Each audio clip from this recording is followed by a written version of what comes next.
sister. Good afternoon. Good afternoon. I am so excited to be here with you all today and honored actually to have this invitation and this opportunity. I would first take the chance to thank BIU for hosting this annual gathering in honor of International Women's Day and allowing all of us just a moment to stop and reflect on our progress and to regroup for the work that still lies ahead of us.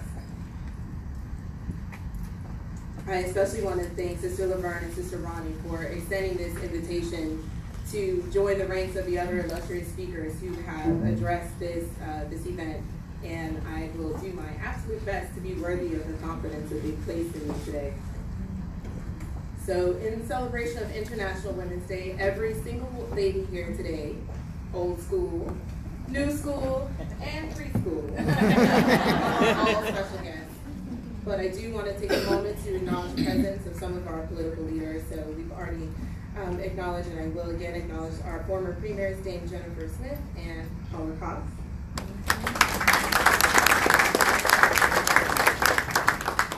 The Honorable Levita Fogo, Minister of Labor, Community Affairs and Sports.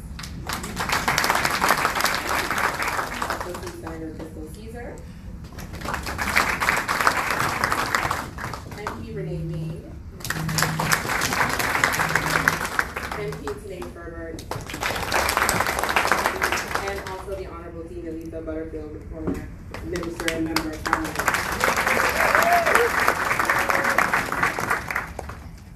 And of course, I also wish to acknowledge the presence of my mother-in-law. Yes. All right. My sister-in-law, Liz Burt.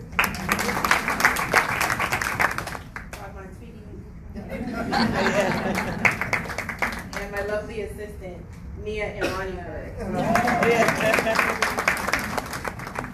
So I'm not usually the one in our household who gets invited to speak. So once I got over the initial shock of the invitation, I was left wondering, what am I going to say about balance to a room full of women, many of whom I look to for guidance? What am I going to tell you about balance when I'm struggling so much to find balance? So I know that my place today is not to tell you what balance is or why it's better. Beyond being our human right, it's a well-documented and foregone conclusion that achieving gender parity is in the interest of men and women alike. Mm-hmm. Balance is better for the bottom line, better for decision-making processes, better for families, better for political outcomes, better for health outcomes, just better. Mm-hmm. So what speaks to me about balance is the need to balance our efforts to affect immediate change, but also to prepare the next generation to take full advantage of the hard-fought benefits that they can enjoy. The real measure of our success will be in both the world we deliver to our children and the type of children and young adults we send out into that world. We don't want them to inherit the same struggles against discrimination that we see today. And just the same, we don't want them to carry the same gender-biased stereotypes and norms that have kept women from realizing their full potential in all areas of our society. Mm-hmm. So, when I thought about this and needed some perspective, Ms. Nia and our son Ed, they both helped me out. So today my comments will be about some lessons that Nia and Ed have taught me about what it's going to take for us to achieve balance for better. So many of you will know that our premier takes great pride in the fact that he delivers the children to school and picks them up from school whenever he's on island. One morning the children were in the car waiting to go to school, waiting for Daddy to come down, and I got in the car and sat down so I could give them a hug and a kiss before they left. And Mia says to me, "You can't sit there." That's the premier seat, and you're a girl.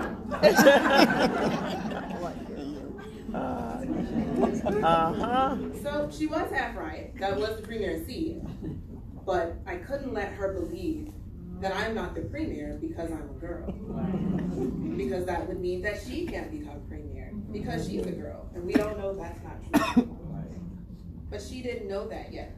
So I stopped and told Nia and Ed that there are 3 little girls who grew up to be premier of Bermuda. So I told Nia that I was going to ask her to help me today. Nia, can you help me now? Mm-hmm. Can you tell everybody the 3 little girls who grew up to be premier of Bermuda? Okay. Little girls. Ben Pamela, Ben Jennifer, Holocaust.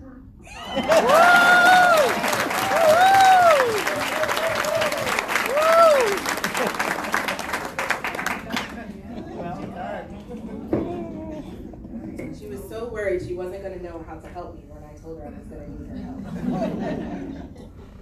So I'm really glad that she's learned that lesson. But it really shocked me to hear Nia speak of my gender and her gender as a limitation to our potential. There's quite a few reasons why I can't be premier, but there's not a single reason why Nia can't be premier one day, if that's what she desires. We've never told her that she couldn't, but at the same time, we had never told her that she could.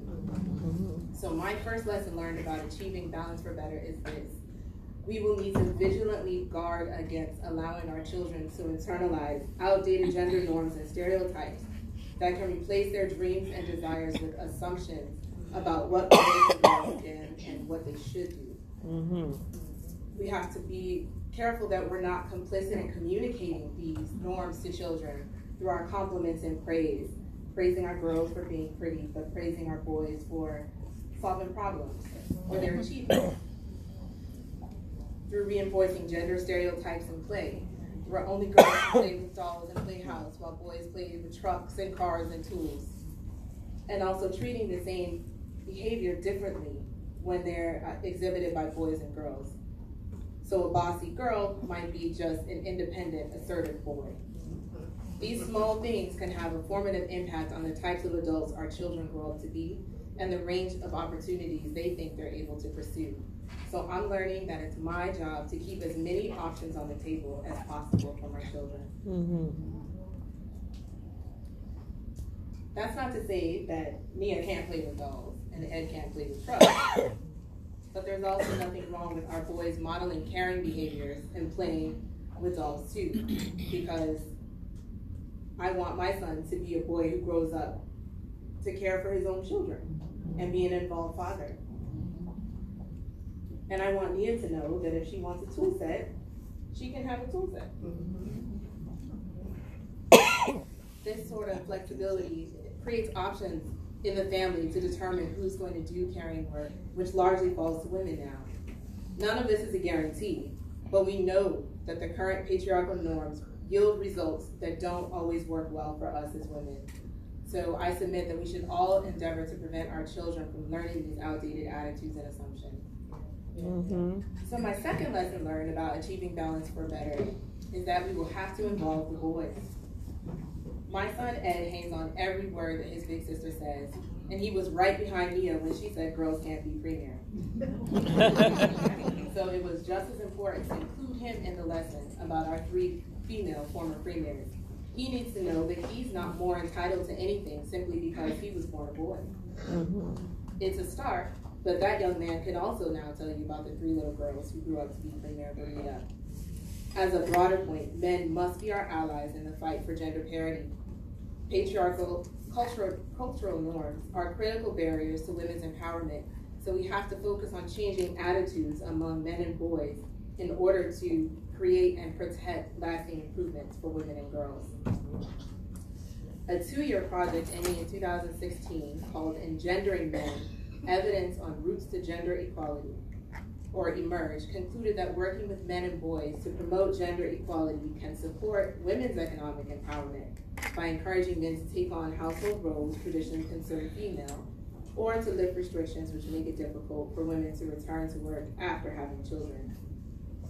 Men's attitudes and assumptions about the proper role of women in society directly impact women's safety, health outcomes, economic opportunities, educational attainment, workplace culture, participation rates in public and political life, and more. The saying goes, bend the tree while it is young. So I believe we must raise our boys to know that girls are their equals and have equal rights to be heard, to be safe, to be competitive, to be outspoken, creative, to take risks. I believe it will be far easier to teach them young than to wait until they are older to try to convince them to treat women equally. The next lesson I'll share, my mom taught me a long time ago, but I think I only learned it this week. So when I was younger, my mother shared stories about her life as a young woman and some of the limits that were placed on her simply because she was a woman. At age 24, she was the youngest supervisor working in all of Los Angeles County government. A few years later, she married my father and left this job to support him as he moved north to start a business. Despite having held a job and established an excellent credit history in her own right, as a married woman, she still needed my father's signature to get a credit card. I don't believe my mom shared this story to tell me how hard she had it. Rather, she was describing the limits that women had to live within at that time. But that story gave me context for the progress that has been made since then, the progress that I've enjoyed in my lifetime. By reflecting on this very simple story, I learned my next lesson, the importance of teaching our children exactly how far we have come in this struggle for gender equality. This will allow them to appreciate how much progress has been made, to understand how we've gotten here, encourage them to take full advantage of all the opportunities available to them, but also to realize that individuals just like them are empowered to make the changes that we see need to be made. So as a start towards putting this lesson into action, I brought my assistant here with me today. She won't understand everything that has happened today, but it's a start. She can start to understand the value of International Women's Day, some of the opportunities that she'll have in her life, and know that there is something that she can do to change the world that we see. So for my final lesson about achieving balance for better, I turn back to Nia. It's 3 simple words that she tells me. Girls stick together. Nia loves to say that as a signal that it's mommy and Nia time, and it's true in a broader sense. By and large, it's been my experience that women do an amazing job of supporting one another through all types of circumstances. But if we are to achieve gender equality, we must be intentional about supporting one another, and especially supporting girls and young women. Many of you here today are trailblazers, the only women or one of the few women in male-dominated spaces. In order to reverse the gender gaps in representation and participation, we will need to be deliberate about creating opportunities for women to enter those spaces. We can do this through advocacy, recommending women for roles they've not historically occupied. It can include mentorship, where we share our experiences with younger women. And it can include providing opportunities and experiences to prepare women to enter these spaces. But the key is that we must be committed and deliberate. We know that white men in particular have not been afraid to leverage the old boys club to perpetuate their group privilege. So what is wrong with us doing the same?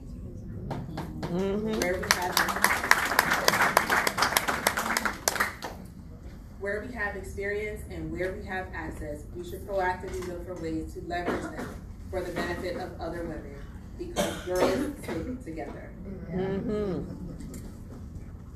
So my comments today have focused on what I can do in my role as a mother to prepare my children for the gender balanced world that we are all working together to build.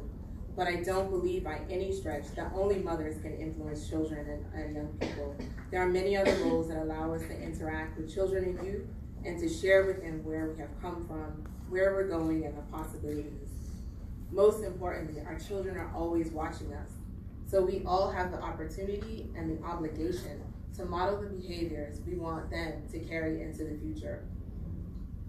So as I close, I just say that as we continue to work for gender equality in Bermuda here and now, let's think about the ways that we can prepare our children for that world. Thank you. Amen.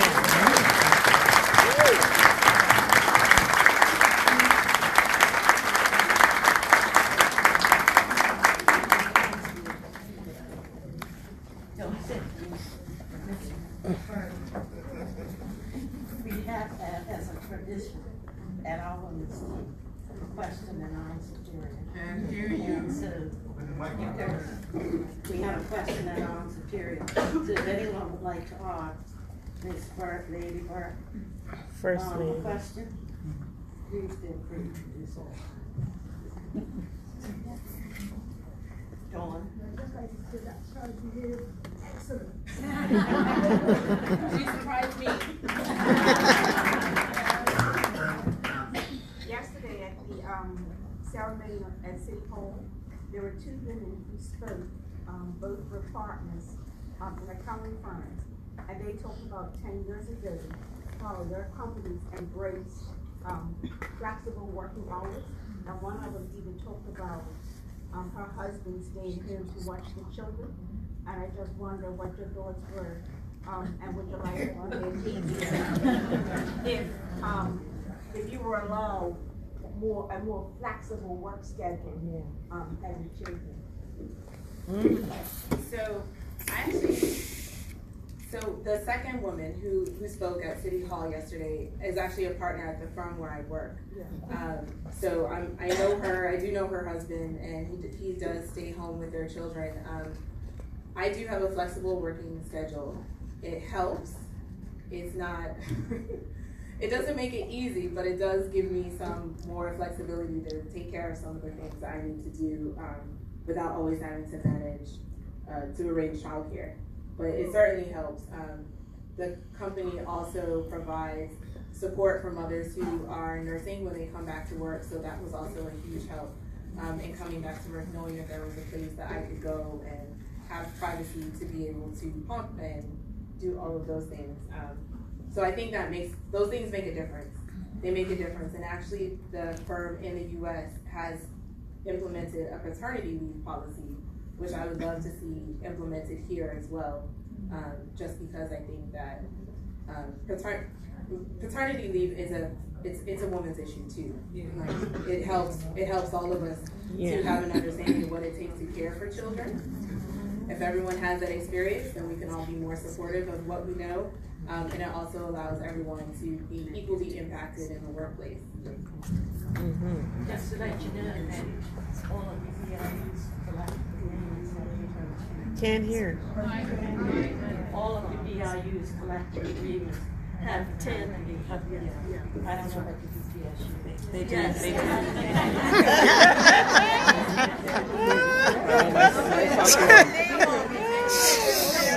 Come on, Laverne.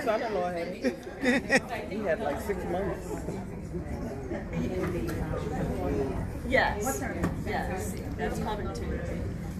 They will get, it'll be introduced in the employment act because it's not free. Anyone else have any questions? I'll ask one. Anybody who knows me, anybody who's on Facebook, and I made this post just yesterday, last night, that I contend that David Burt is brilliant. Yes, amen. After, hearing his responses to the Premier's question period yesterday in the House. I would like to ask you, what is it like living with such a brilliant man? She's brilliant too. She's brilliant too. The other way around. What's it like for him living with a brilliant woman? Yeah. Come on.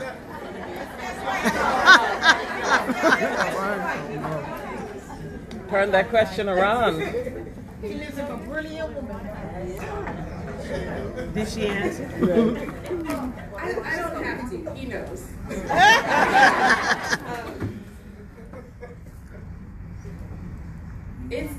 It's interesting. It's very interesting and stimulating. I'm glad that I live with my best friend.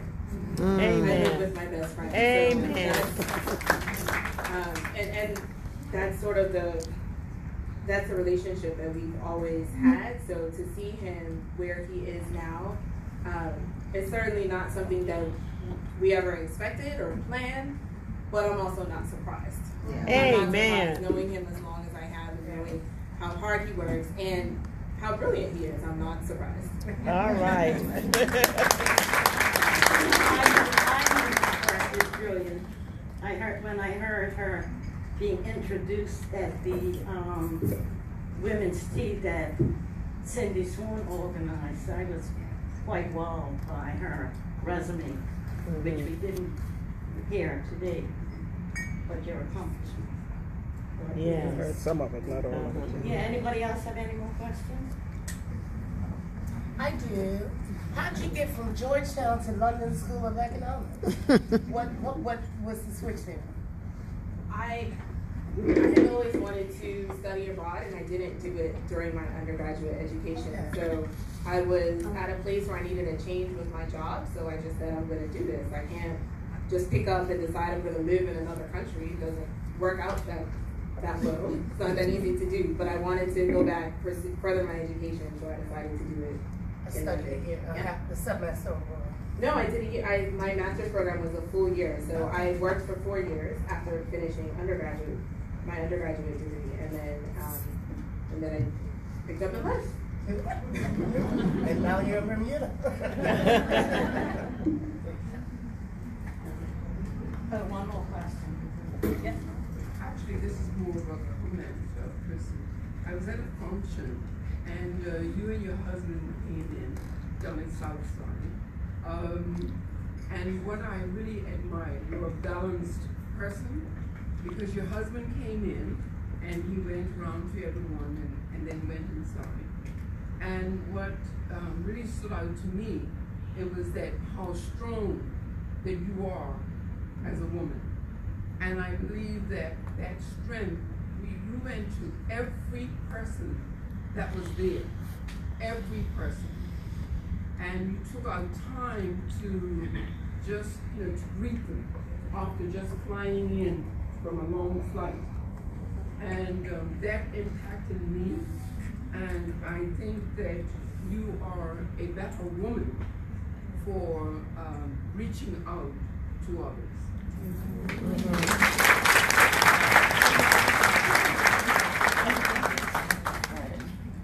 I remember that function.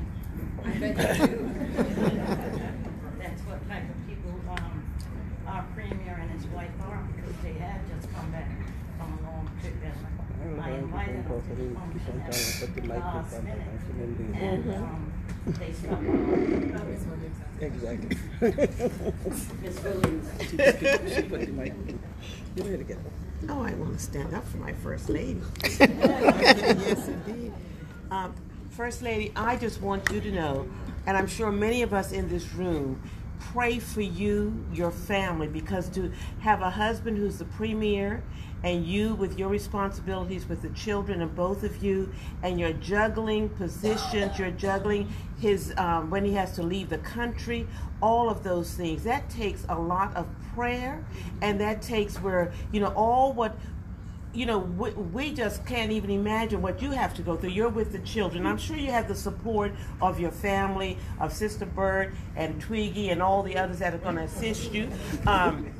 But I just want you to know, are we praying for our premier and our family? Yes, we are. So that's what I want you to know.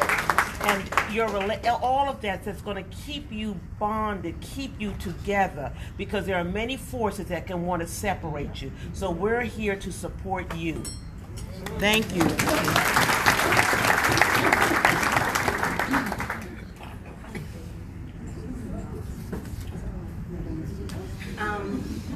Go down and Sister Ronnie to come and thank the speaker. That's very good. But before I Good wrap up.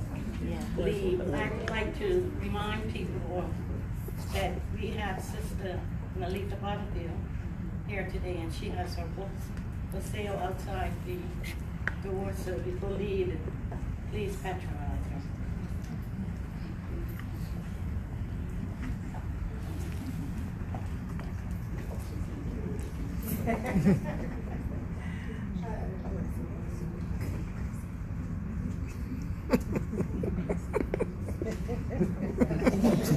Just taking the flowers.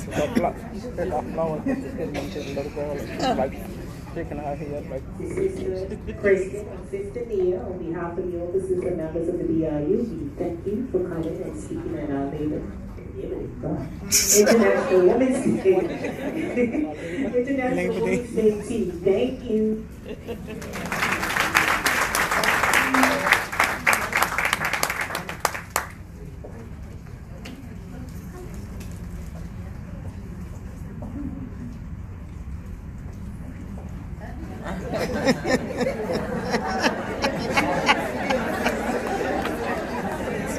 What are they doing now?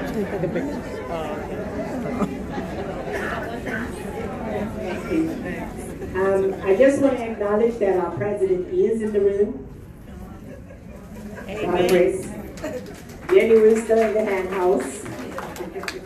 Come up and say Do something. you want to say anything? Yeah. Okay. So I just want to thank everybody that helped to make this function a success. I'll start off with Sister Laverne for Miss Laverne makes sure she gets all the communications out, puts all the names and everybody, make sure we RSVP, please RSVP next year, people that did not RSVP today. So I just want to thank Sister Laverne for all that she does to make sure this function is a success. I have to thank the males that also assist in making this function a success, and that's Brother Harry with the food today, and also the Hamilton Princess, Mr. True and Mr. Hal Brown, and Brother Kim Taka, who also makes sure everything, the tea cups and everything gets there. Also, I'd like to thank Sister Donna Mae for coming and giving the prayer today. Donna Mae went 60 yesterday. Feels good. Thank you, Donna Mae. Sister Kathy with her charming self as usual. Sister Kathy was the one that pushed that we make sure that we celebrate International Women's Day. So we thank Sister Kathy for making sure we do this every year. Sister Thelma Simmons came like she was there bucket and fries today. But I want to thank you for that good introduction that you got today, Sister Thelma. I see Sister Dakota has left, but that girl's got some. Yeah. That was awesome.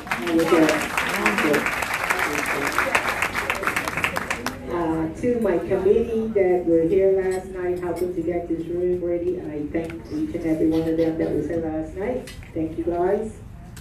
And to Sister Betty Jean that just picks up like she's like telling the princess running the banquet hall. We thank you that for she like to still right.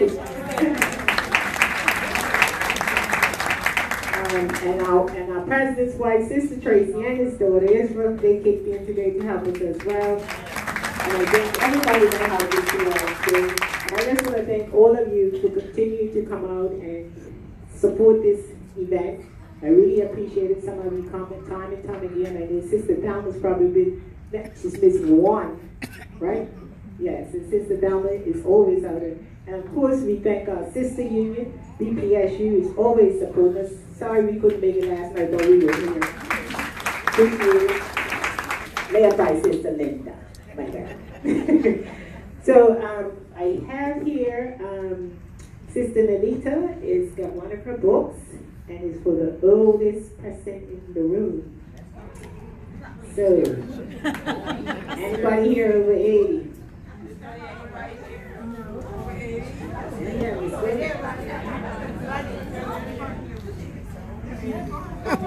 So we got two. Hello, Sister Janice. I was born 1934.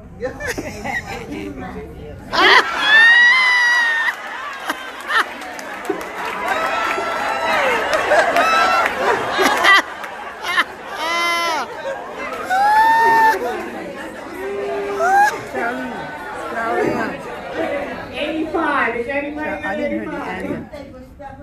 I did. Do the math. She said, do the math. So I guess Ms. Jones beat you? Okay.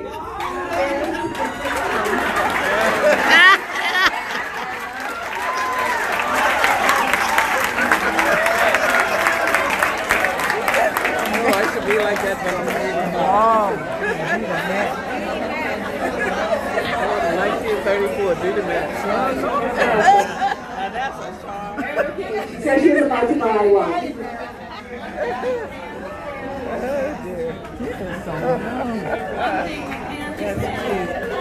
Brilliant. I call her Sister early on. Sister, one thing we can depend on you for every event. PLP. That's right.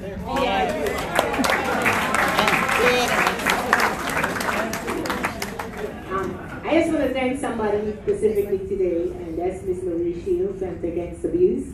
I had an incident to deal with just about a week or two ago, and she was more than happy to support me. I tell her I'm going to have to put her in routine. So thank you, Marie. So, thank you all for coming out. Now, there are some sweets out there. If you're watching your finger, don't go get the sweets. But there's a candy station out here that you're more than welcome. If you want to just hang around and take a few pictures, more than happy to have you. But thank you all for coming out once again.